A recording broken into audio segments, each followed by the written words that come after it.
কথাটা ছুড়ে দিয়েই সৌহার্দ্য আবার স্টাডি ফাইলের পাতায় ডুবে গেল। কালো কালির কলমটা ওর আঙ্গুলে ঘুরছে, চোখ আটকে আছে হার্টের জটিল ভাস্কুলার ডায়াগ্রামে। ভাইয়ের গলায় বরফ ঠান্ডা নির্লিপ্ততা শুনে আরবান ঢোক গিলল। ও সৌহার্দ্যকে চেনে, একবার না বললে দুনিয়া উল্টে গেলেও সিদ্ধান্ত পাল্টায় না মানুষটার। তাই আর একটা শব্দ না বাড়িয়ে মাথা নিচু করে বাহিরে গেল।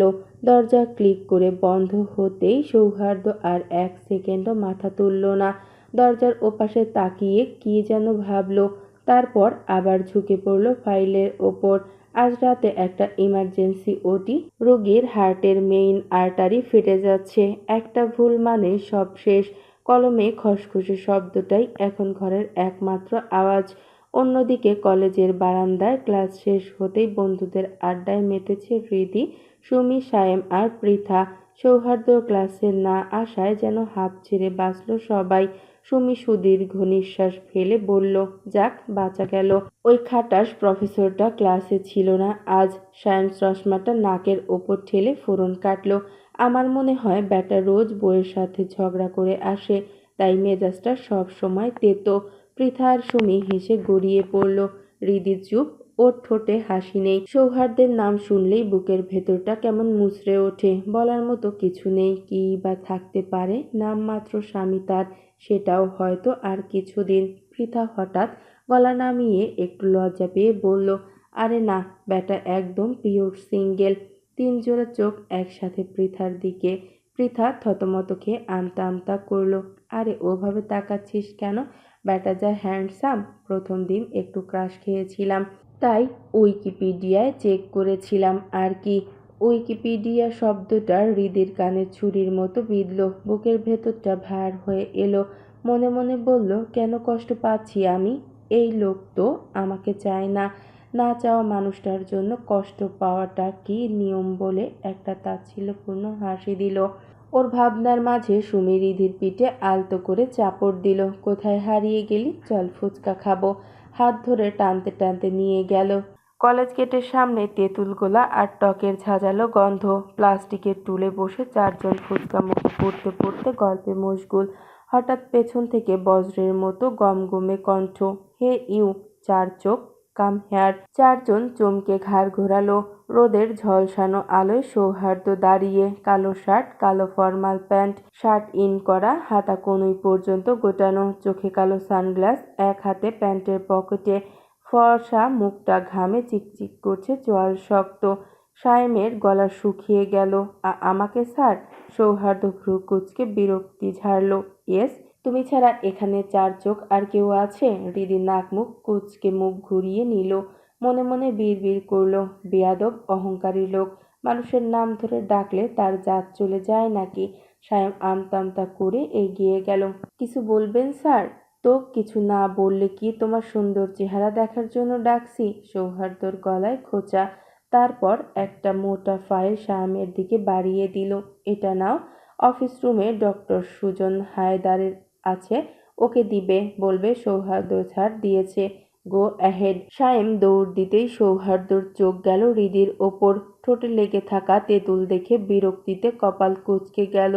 ইউ বোচা নাক, এসব খাচ্ছ কেন? আনহেলদি ফুড পয়জিং হবে। হৃদির মাথায় আগুন জ্বলে উঠল। তেড়ে গিয়ে বলল, আপনার সমস্যা কি? আমি কি খাবো সেটা আপনি ঠিক করে দিবেন নাকি? Hey rude girl, haven't you learned anything except arguing back? সৌহার্দ্যর গলাও চড়ে গেল।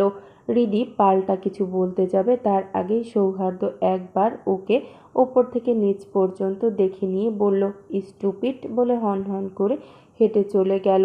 কালো শার্টে পিঠটা রোদে ঝলঝল করছিল।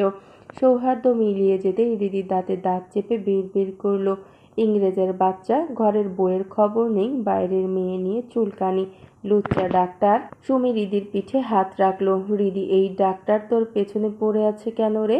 পৃথা আঙ্গুল দাঁতে ঠেকিয়ে বলল, আসলেই তো, আমাদের কিছু বলল না, তোকেই কেন বলল? ডাল মে কুচ কালা হ্যায়। হৃদি ওদের ভাবনার মাঝে ব্যাগ কাঁধে ঝুলিয়ে বলল, তোরা ভাবতে থাক, আমার লেট হয়ে যাচ্ছে, আমি গেলাম। আর পেছনে না তাকিয়ে হাঁটা দিল। বিকেল গড়িয়ে সন্ধ্যা। হৃদি যখন বাড়িতে ঢুকলো পুরো বাড়ি নিঝুম, সবাই খেয়ে দিয়ে হয়তো ঘুম দিয়েছে। হৃদি পা টিপে টিপে হাঁটলো। ছোট মার সামনে পড়তে চায় না, সামনে পড়লেই মহিলার ভাঙার রেকর্ড চালু হয়ে যাবে। ঘরে ঢুকে ব্যাগটা ছুঁড়ে বিছানায় গা এলিয়ে দিতেই চোখ লেগে আসছিল। এমন সময় দরজায় টোকা। ওড়নাটা কোনো মতো গায়ে জড়িয়ে দরজা খুলতেই দেখল শাশুড়ি শাহিদা চৌধুরী দরজার সামনে দাঁড়িয়ে, চোখে দুশ্চিন্তার ছায়া। আসুন আম্মা। মৃদু মৃদু হাসল। শাহিদা চৌধুরী মাথায় হাত বুলিয়ে দিতে দিতে বলল, এত দেরি হলো কেন আম্মা? টেনশন হচ্ছিল। ফোনও বন্ধ, কোথায় ছিলি? হৃদি শাহিদা চৌধুরীকে জড়িয়ে ধরল। ওনার উদ্বিগ্ন চেহারা দেখে একটু হেসে বলল, আম্মু সুমিদের সাথে ছিলাম। চল খেয়ে নিবি, সারাদিন কাজ আর পড়া, ঠিক মতো খাওয়া দাওয়া করতে হয় না। শাহিদা চৌধুরীর গলায় অভিমান মিশিয়ে বলল, সত্যি আম্মু খিদে নেই, ফুচকা চটপটি খেয়েছি। শাহিদা চৌধুরী আর কথা না বাড়িয়ে হৃদির মাথাটা নিজের কোলে টেনে নিলেন। চুলে বিলি কাটতে কাটতে ধীর কণ্ঠে জিজ্ঞেস করলেন, বাবুর সাথে কথা হয়নি? হৃদির নাক মুখ কুঁচকে ফেলল, মনে মনে বলল, বুইড়া একটা, পেকে ঝুনা হয়ে গেছে সে কিনা বাবু। মনের কথা মনে চেপে শান্ত গলায় বলল, থাক না আম্মু ওসব কথা। উনি যখন আমাকে চান না, জোর করে কি হবে বলো? জোর করে কি সংসার হয়? শাহিদা চৌধুরী আর কিছু বললেন না। কী বা বলবে? নিজের ছেলেকে তিনি চেনেন। দুনিয়া উল্টে গেলেও নিজের সিদ্ধান্ত থেকে সরবে না। নিজের মেয়ে নেই, হৃদিকে পেয়ে মেয়ের অভাব পূরণ হয়েছে, কিন্তু মেয়েটাকে একটু সুখ শান্তি দিতে পারছে না। শেষ পর্যন্ত মেয়েটাকে নিজের কাছে রাখতে পারবে কিনা এই ভয়ে থাকেন তিনি। জায়ের মনও বোঝেন, অনেক কিছু চোখে দেখেও না দেখার ভান করে থাকেন। কি করার আছে, যৌথ পরিবারে অনেক কিছু মুখ বুজে সহ্য করতে হয়, না হলে ভাঙন ধরে। রাত ২টা, দেয়াল ঘড়ির কাঁটা টিকটিক করছে। হৃদি সোফায় বসে ঢুলছে। আরবান বলে গেছে সৌহার্দ্য ইমার্জেন্সি ওটি আছে, ফিরতে দেরি হবে। ডুপ্লিকেট চাবিও নিতে ভুলে গেছে। ফোন করে বলে দিয়েছে কেউ যেন জেগে থাকে। চোখ বন্ধ করে সোফায় গা এলিয়ে দিতেই কলিং বেলের শব্দ।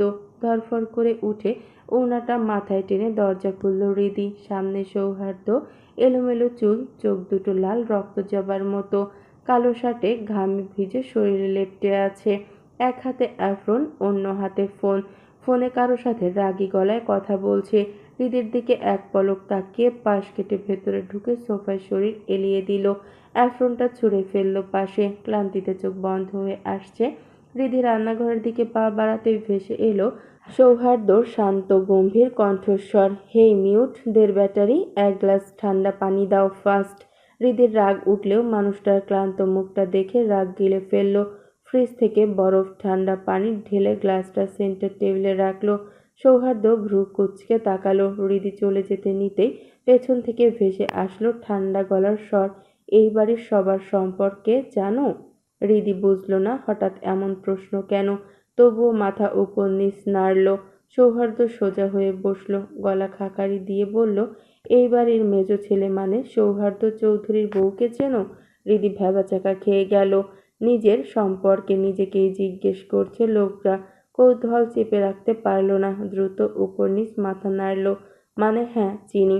সৌহার্দ্য কিছুক্ষণ ওর দিকে ভ্রু কুঁচকে তাকিয়ে রইল, তারপর ধীরে খুব শান্ত গলায় জিজ্ঞেস করল, নাম কি ওটার? হৃদির ভেতরটা তেতো হয়ে গেল।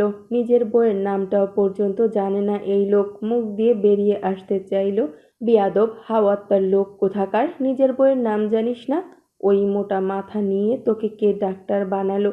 কিন্তু নিজের মনে কথাগুলো গিলে নিল। সৌহার্দ্য এতক্ষণ ধরে উত্তরের আশা ভ্রু কুঁচকে ওর দিকে তাকিয়েছিল।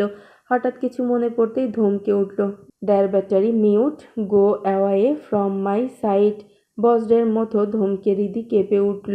রাগে দুঃখে বিড়বিড় করে বলল, হাওয়াত্তা ব্যাটা, নিজের বইয়ের ভালোবাসা পাবি না, কাছে গেলে জায়গা মতো লাথি খাবি বিয়াদব লোক একটা। বলেই ধূপধাপ পা ফেলে নিজের রুমের উদ্দেশ্যে চলে গেল। সৌহার্দ্য হৃদির যাওয়ার দিকে তাকিয়ে নিজের মনেই বিড়বিড় করল, এটা রিয়েল মিউট তো? সকালের মিষ্টি রোদের আভা জানলার ফাঁক গলে ঘরে এসে পড়েছে, সাথে যোগ হয়েছে পাখির কিচিরমিচির এক অপূর্ব সুর। এই স্নিগ্ধ আলো আর কোলাহলে হৃদির ঘুমঘোরটা একটু হালকা হলো। আধবোজা চোখে হাত বাড়িয়ে বালিশের পাশ থেকে মোবাইলটা টেনে নিল সে। স্ক্রিনের দিকে তাকাতেই তার কপালে ভাঁজ পড়ে গেল। 7টা বেজে গেছে। ধুর, নামাজটাও মিস হয়ে গেল। রাতে দেরি করে ঘুমানোর মাসুল যে এভাবে গুনতে হবে তা কে জানতো। বিছানা ছেড়ে তাড়াহুড়ো করে উঠে শরীরে ওড়নাটা কোনোমতো জড়িয়ে হৃদি রান্নাঘরের দিকে পা বাড়ালো। বুকটা ধকধক করছে। রিমা চৌধুরীকে এখন কি বলবে ভাবতে ভাবতে ভয়ে হাত পা ঠান্ডা হয়ে আসছে। রান্নাঘরে পা রাখতেই মশলার ঝাঁঝালো গন্ধে চারপাশ ভরে গেছে। সাথী একাগ্র মনে মাংস কষাচ্ছে। পাশে পিঁড়িতে বসে আমেনা, এ বাড়ির কাজের খালা যে এতদিন গ্রামে ছিল, পরম মমতায় মশলা বাটছে। আর রিমা চৌধুরী নিপুণ হাতে আমিনাকে বুঝিয়ে দিচ্ছেন দুপুরের মেনুর খুঁটিনাটি। রিধি রান্নাঘরের দরজায় এসে জড়সড় হয়ে দাঁড়ালো। অপরাধীর মতো হাত কচলাতে কচলাতে আমতা আমতা করে বলল, রাতে ঘুমোতে একটু দেরি হয়ে গিয়েছিল তো, তাই ঘুম থেকে উঠতে একটু দেরি হয়ে গেল ছোট মা। রিধি ভেবেছিল হয়তো বরাবরের মতো বকাঝকা শুনতে হবে, কিন্তু রিমা চৌধুরী তাকে অবাক করে দিয়ে শুধু একটু বিরক্তিকর স্বরে বলল, কলেজে যাওয়ার আগে দুপুরের রান্নাটা যেন সেরে যাস। কথাটুকু বলেই তিনি দ্রুত পায়ে সেখান থেকে চলে গেলেন। রিমা চৌধুরী চলে যেতেই পরিবেশটা যেন একটু হালকা হয়ে এলো। সাথী এতক্ষণ চুপচাপ ছিল, এবার সুযোগ বুঝে হৃদির দিকে তাকিয়ে বাঁকা হেসে দুষ্টুমি স্বরে বলল, কি রে ননদিনী, আর কতদিন এভাবে ঘুমটার আড়ালে রাত জেগে জামাইয়ের সেবা করে যাবি? আরহানের কোনো বোন নেই, তাই হৃদিকে সে আপন বোনের মতোই আগলে রাখে। সেই সুবাদে সাথীও হৃদিকে ভালোবাসার জায়গা থেকে ননদিনী বলে ডাকে। সাথীর মুখে এমন কথা শুনে হৃদি মুখটা ভেঙচি কেটে বলল, আমার বয়েই গেছে তোমার ওই বেয়াদব দেবরের সেবা করতে। কথাটা বলে সে সাথীকে রান্নায় সাহায্য করতে চেয়ে বলল, আমাকে দাও ভাবি, বাকিটা আমি করে দিচ্ছি। তুমি বরং টেবিলে খাবার সাজিয়ে দাও। সাথী হেসে বারণ করে দিয়ে বলল, তুই বরং দুপুরের রান্নার বাকি কাজটুকু একটু গুছিয়ে নে। নাস্তা প্রায় শেষ, আমি ওদিকে সাজিয়ে দিচ্ছি। সাথী ডাইনিং টেবিলের দিকে এগিয়ে গেল। বাড়ির বড়রা ততক্ষণে টেবিলে এসে বসে পড়েছেন। রিধি দু চুলায় রান্না চাপিয়ে দিয়ে আমেনা খালার ওপর নজর রাখার দায়িত্ব সঁপে দিয়ে ডাইনিংয়ের দিকে ছুটল। এত মানুষের খাবার দাবার সব গুছিয়ে পরিবেশন করতে সাথী একা হিমশিম খেয়ে যাবে হয়তো। বাচ্চারাই এতক্ষণে ঘুম থেকে উঠে পড়েছে। ঠিক সেই মুহূর্তে সিঁড়ির দিক থেকে হাসিমুখে গলার আওয়াজ শোনা গেল। আরহান তার দুই মেয়েকে দুপাশে বগলদাবা করে নিয়ে নামছে নিচে। ঠিক তার পিছু পিছুই নামছে আরবান। হৃদি পরিস্থিতি বুঝে দ্রুত এগিয়ে গেল এবং আরহানের কোল থেকে জোহাকে আলতো করে নিজের কোলে নিতে নিতে বলল, নিজের কোলে তুলে নিল। আরহান মুচকি হেসে তোহাকে সাথীর কোলে তুলে দিয়ে নিজে নাস্তার টেবিলে বসলো। সাথী আর হৃদি বাচ্চা দুটোকে কোলে নিয়ে সবাইকে এটা সেটা এগিয়ে দিচ্ছে। আরহানকে খুব তাড়াহুড়ো করে খেতে দেখে হৃদি এগিয়ে গিয়ে পাতে মাংস তুলে দিতে দিতে বলল, ভাইয়া আস্তে ধীরে খাও তো, এত তাড়াহুড়ো করছো কেন? আরহান খেতে খেতে বলল, বনু আজ জরুরি একটা মিটিং আছে রে, তাড়াতাড়ি যেতে হবে, ক্লায়েন্ট অপেক্ষা করছে। এদিকে জোহা হৃদির কোল থেকে লাফিয়ে ঝাঁপিয়ে বাবার কাছে যাওয়ার চেষ্টা চালাচ্ছে। আরহান সেদিকে তাকিয়ে একটা দীর্ঘশ্বাস ফেলল। কি করবে, কাজের চাপে বউ বাচ্চাগুলোকে সময় দিতে পারে না। সকালে বের হয়, রাত 12টায় বাড়ি ফিরতে হয়। এত বড় ব্যবসার পুরোটা তাকে একা সামলাতে হচ্ছে। দুই ভাই যে পেশা বেছে নিয়েছে তাতেই তাদের দম ফেলার ফুসরত নেই। তবুও সৌহার্দ্য দেশে আসার পর থেকে টুকিটাকি হেল্প করার চেষ্টা করে। আর আরবান, সে তো সময় পেলে আড্ডা দিতে ব্যস্ত। ওদের কথাবার্তার মাঝে সারহান চৌধুরীর স্ত্রীর দিকে তাকিয়ে বলেন, তোমার ছেলে কোথায়, বাড়ি ফিরেছে? শাহিদা চৌধুরী কিছু বলবে তার আগেই হৃদি মিনমিন করে বলল, আব্বু, উনি রাতে দেরি করে ফিরেছেন, মনে হয় ঘুমোচ্ছেন। সারহান চৌধুরী কিছু বলবে তার আগেই সিঁড়ির দিকে ধূপধাপ পায়ের শব্দ সবার চোখে সেদিক ঘুরে গেল। সৌহার্দ্য নামছে, ঘুমো ঘুমো চোখ, এলোমেলো চুল, পরনে কালো টি-শার্ট, ফোনে কিছু টাইপ করছে, মুখটা পাথরের মতো শক্ত গম্ভীর। হৃদি এক পলক তাকাতেই দ্রুত মাথায় ঘোমটা টেনে রান্নাঘরের দিকে এগিয়ে গেল। এই লোকের আশেপাশে থাকলে বুকের ভেতর কেমন তোলপাড় করে। সৌহার্দ্য এসে চেয়ার টেনে বসতেই সারহান চৌধুরী গম্ভীর গলায় বললেন, তোমার সাথে আমার কথা আছে। সৌহার্দ্য প্লেটে নাস্তা নিতে নিতে শান্ত গলায় বলল, আচ্ছা বলো। সারহান চৌধুরী ছেলের প্রতি ভীষণ বিরক্ত। জন্মের পর থেকে এই ছেলের মুখটা প্যাঁচার মতো করে রাখে, আর কথার মাঝে রসকস বলতে কিচ্ছু নেই। মাঝে মাঝে তিনি ভাবেন ডাক্তারের কথা শুনে ছেলের মুখে মধু না দিয়ে চরম ভুল করেছেন, যার মাসুল গুনছেন এখন। তিনি নিজেকে স্বাভাবিক করে বললেন, হৃদিতার ব্যাপারে কিছু ভেবেছ?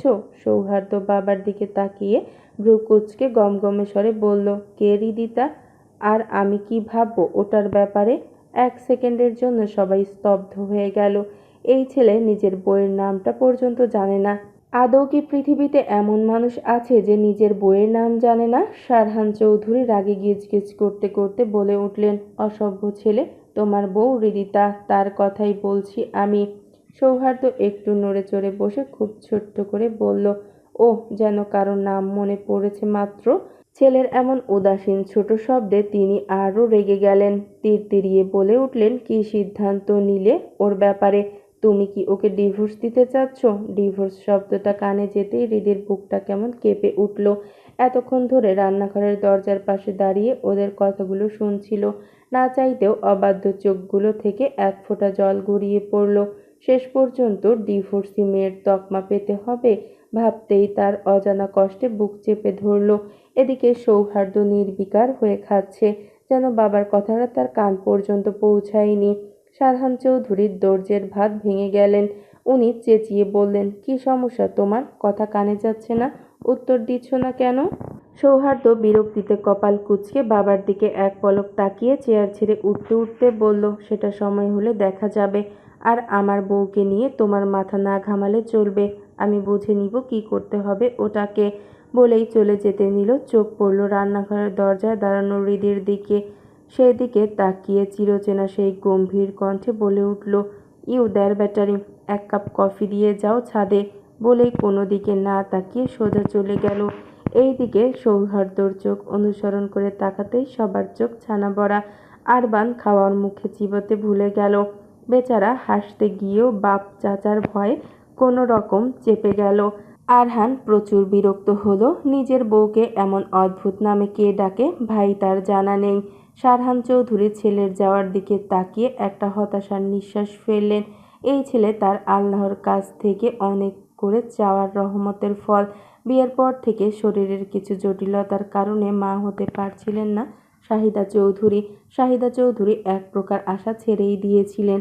বিয়ের প্রায় ২৭ বছর পর ছোট ভাই সারহান চৌধুরীর ছেলে আরহান হওয়ার প্রায় ২ বছর পর অপ্রত্যাশিতভাবে জানতে পারেন তারা বাবা মা হচ্ছেন।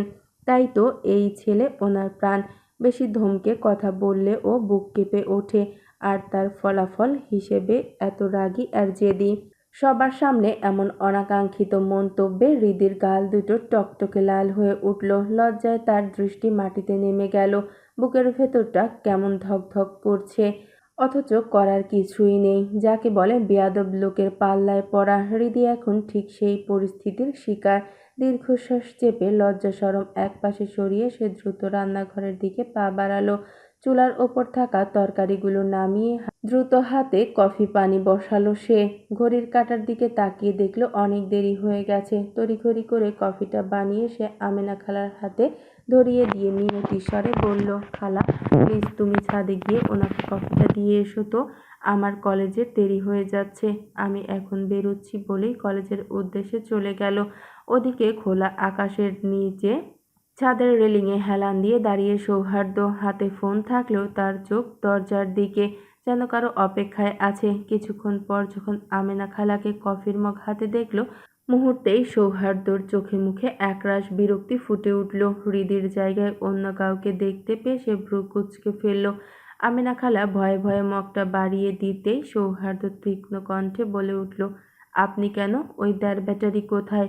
সৌহার্দ্যর এমন রূঢ় আচরণে আমেনা খালা কিছুটা থতমত খেয়ে গেলেন। আমতা আমতা করে জিজ্ঞেস করলেন, দ্যার ব্যাটারি কেডা ছোট স্যার? সৌহার্দ্যর গম্ভীর মুখে শীতল গলায় জবাব দিল, কেউ না, আপনি যান। কথাটা বলেই সে কফির মগটা টেনে নিয়ে এক চুমুক দিল। তার দৃষ্টি তখন ছাদের রেলিং ছাপিয়ে বাইরের মেইন গেটের দিকে। কফির তিক্ততা আর মনের ভেতরের জটিলতা অনুভব সব মিলিয়ে তার মুখটা পাথরের মতো কঠিন হয়ে আছে, যা দেখে বোঝার উপায় নেই মনে কি চলছে। কলেজ করিডোর দিয়ে আপন মনে হেঁটে যাচ্ছিল সুমি। হঠাৎ কারো সঙ্গে প্রচণ্ড ধাক্কা খেয়ে ভারসাম্য হারিয়ে পড়ে যেতেই একজোড়া বলিষ্ঠ হাত আলতো করে তাকে টেনে দাঁড় করালো।